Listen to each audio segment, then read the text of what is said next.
नमस्ते। तो आज हम बात करेंगे मल्टी क्रॉपिंग के बारे में।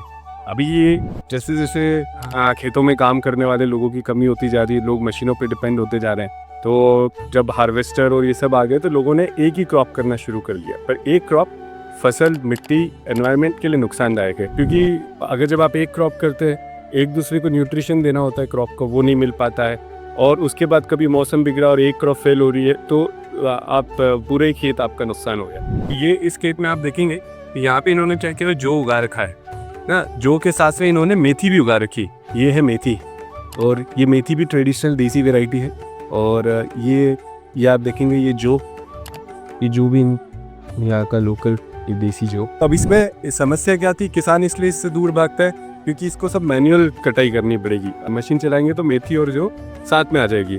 पर अगर हम इसको इस तरीके से देखते हैं कि आज गांव में वैसे भी रोजगार की कमी है, अगर हम लोगों को जितना ज़्यादा खेती में इन्वॉल्व कर पाएंगे तो उतना लोगों को रोजगार मिलेगा। तो अगर ये सब मैकेनाइज हो जाए और सभी मशीनें चल जाए तो कितने लोगों का यहाँ पर रोजगार खत्म हो जाता है। तो इसलिए मल्टी क्रॉपिंग और मैन्युअली करना हमारे रूरल इकोनॉमी के लिए बहुत ज़रूरी है। नमस्ते। अप्रैल आ गया है और घरों में लोगों ने अपना गेहूं साल भर के लिए स्टॉक करना शुरू कर दिया है। वैसे तो जनरली हमारा गेहूं लेट आता है, मार्केट में गेहूं जल्दी आना शुरू हो जाता है, क्योंकि हम गेहूं की पूरी लाइफ कंप्लीट होने के बाद ही उसको हार्वेस्ट करते हैं, वो पूरा ड्राई हो जाए खेत पे, और उसके बाद फिर हम उसको निकालते हैं और अपने यहाँ पर लेकर आते हैं। तो अभी हमारी टीम खेतों में जा रही है, जिन किसानों के यहाँ थ्रेशिंग होकर गेहूँ निकल गया है उसको चेक कर रहे हैं, और वो गेहूँ अभी बैनियन रूट्स पर आ रहा है। बैनियन रूट्स पर आने के बाद उसकी क्लीनिंग होती है, ग्रेडिंग होती है और सॉर्टिंग होती है। ये सब मशीन्स हैं, इन सब में मशीनों में साफ़ होने के बाद इसको मैन्युअली भी चेक किया जाता है। तो बहुत सी महिलाएं हैं जो उसको चेक करती है, तैयार करती है और उसको पैक कर देती है। जिनको अभी साल भर के लिए स्टोर करने के लिए गेहूं चाहिए वो अभी लेके जाते हैं। कुछ लोगों को धुले हुए गेहूं चाहिए तो उसको भी हमारी टीम धो के सुखा के और तैयार करके देती है। गेहूं, कुछ लोगों को आटा चाहिए होता है, हर 7 दिन में हमारे यहाँ नया आटा पीसता है गेहूं का।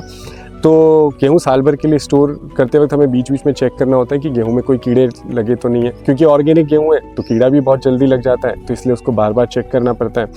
और इसीलिए हमने कोल्ड स्टोरेज बना रखा है ताकि वो साल भर तक सुरक्षित रह सके।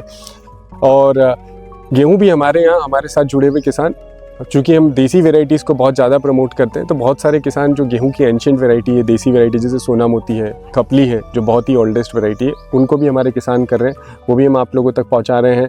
और इसके अलावा कुछ कन्वेंशनल अभी जो वैराइटीज़ चल रही है, फार्मी है, शरबती है, वो भी हम आप लोगों तक लेकर आते हैं हमारे किसानों से। क्योंकि एक्चुअली अभी हम लोग हाइब्रिड वेराइटीज़ पर आ गए, पर अगर हमने देसी वेराइटी को प्रमोट किया और लेना शुरू किया तो हमारे फार्मर्स भी इसको ज़्यादा उगाएंगे। तो अगर आप लोगों ने देसी वैरायटी खाना शुरू कर दिया तो किसान भी इसे उगाएगा, जो हमारे नेचर, पर्यावरण सबके लिए बहुत बढ़िया है।